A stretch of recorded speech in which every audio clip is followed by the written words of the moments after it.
Good morning. This is Father Stephen Kelly from St. John's Church in Detroit, and we're continuing our series of daily morning meditations where we generally look at one or another of the lessons that are assigned for morning or evening prayer, what is known as the daily office lectionary. And today we're going to deviate from the lessons because it's a feast day, and it's a feast day that's near and dear to my heart. It's the feast of St. Patrick. As a matter of fact, my confirmation name, when you're confirmed, you can choose an additional name, a middle name, and so I'm Stephen Joseph Patrick Kelly. And so I thought, let's read the biography from the church's Lesser Feasts and Fasts about St. Patrick. Patrick was born into a Christian family somewhere on the northwest coast of Britain, about the year 390. His grandfather had been a Christian priest and his father, Calpurnius, a deacon.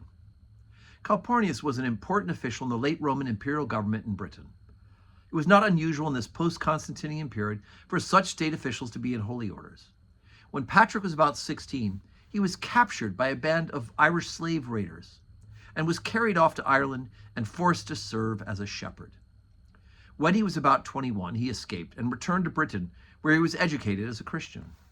He tells us that he took holy orders as both presbyter and bishop, although no particular see is known to be his at the time. Must have been a missionary bishop.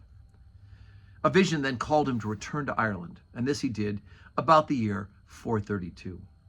Tradition holds that Patrick landed not far from the place of his earlier captivity, near now what is known as Downpatrick, a down or a dun being a fortified hill, the stronghold of a local Irish king.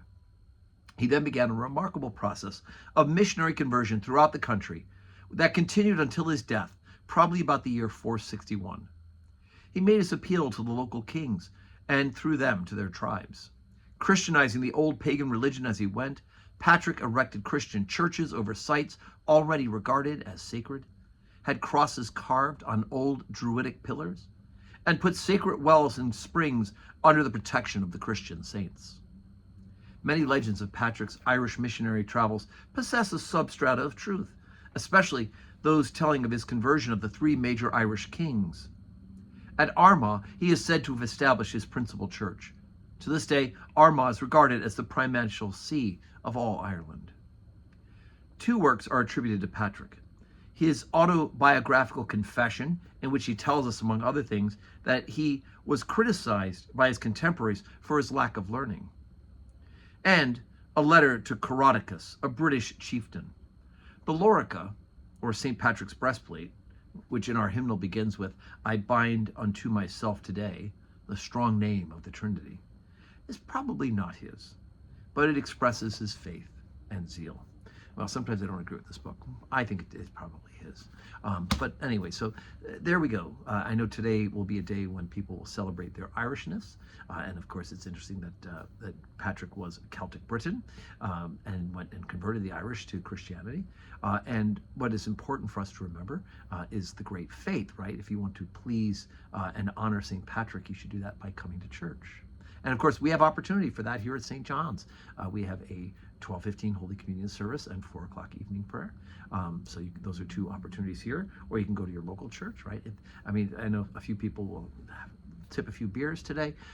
For those of us who worked our way through that, we've had our lifetime supply already and are now sober, which is also another Irish trait for us.